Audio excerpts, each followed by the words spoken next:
This is from July 31st, 2019. What courage looks like in these times.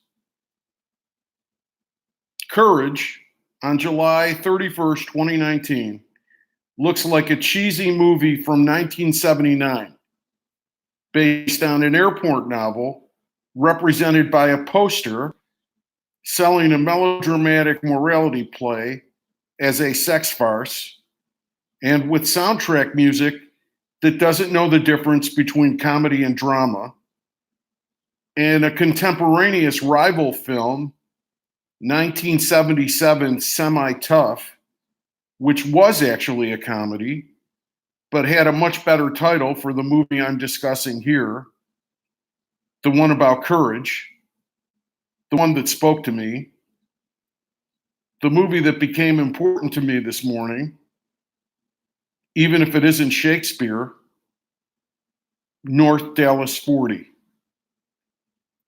especially because it isn't Shakespeare. North Dallas 40 looks like courage in 2019. It comes in unrecognized places without polish and pedigree, populated by individuals sick of the bullshit, who care fuck all for recognition and receiving knighthoods from kings that they don't respect and can't stand. In the 1970s, this anti-establishment stance was cool. Today, it's the mark of a loser. But Jesus was a loser too. And North Dallas 40, based on a novel by Peter Gent that I think I read on a bus and the toilet, probably breaks 1,000 rules of the Iowa Writers' Workshop. But it tells a timeless story nonetheless. The value of a story is in part its ability to transcend its time and place and touch on the universal. A supermarket checkout pot boiler, as relevant today as when I was young and being shaped by this type crapola, lucky enough in this instance to come across a show that was written by an honest man.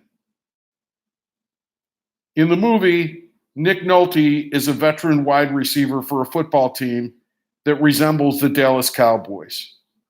In the 1970s, the Dallas Cowboys were sex appeal, the best of the NFL, the best of the best. Harvard prestige, baby. Everyone was impressed by the Dallas Cowboys. Respect and fame are two very different things. Respect is something real, and fame is a sensation, the news instead of a novel. Fame is a hard-on, and respect is love. Fame, making a name for yourself, is a fight, and the men handing out the name tags are assholes. Nolte, in North Dallas 40, is insubordinate in a wordless fashion, but his bosses get the point. He knows that the team's owners and coaches own him.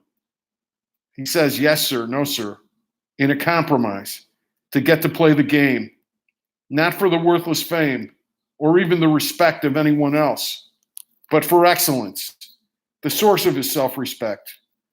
The bosses aren't stupid. They know that he is better than they are at football, at manhood, so they try to control him. It's a routine I've lived out several times. They make a fuss over you, you get the job, you excel, you do something in a smarter, more talented, more effective way than they ever could, but it's not what they want you to do because they're management and they're the ones who made the name to make the decisions. It's not about being good. It's about pleasing them. You dig?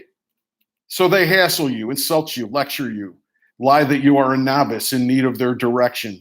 And you say, yes, sir, no, sir, because you get a chance to do what you love to do and get paid for it. Then they toy with you. They make promises that they have no intention of keeping in order to dominate you. You try to ignore them and just do your thing.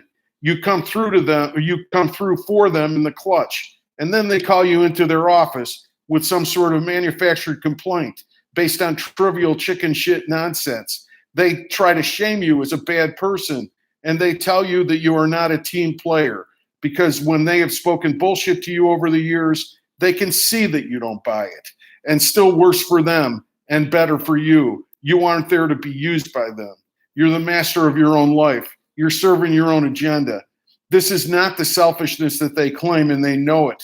It's the source of all genius, all innovation, all art.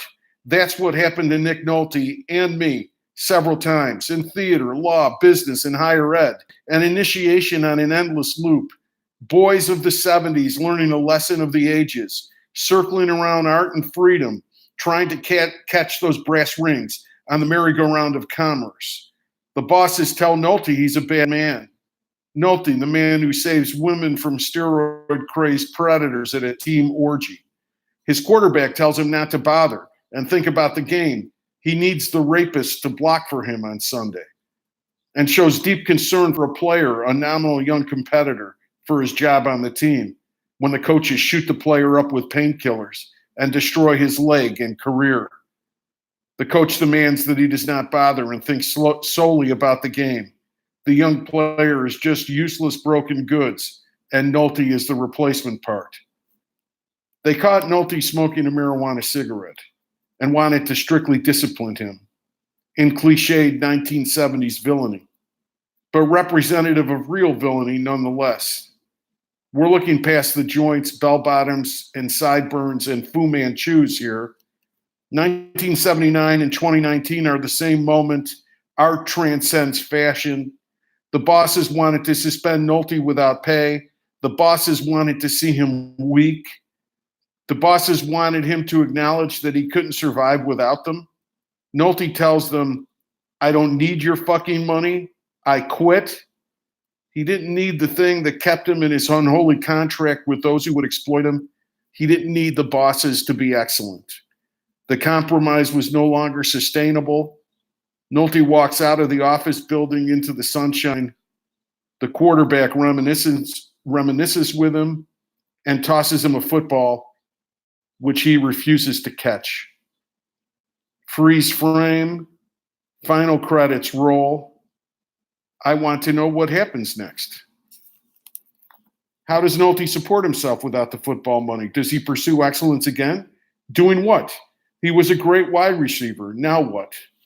1970s movies were good at those endings, dropping out. But where does the hero drop out to?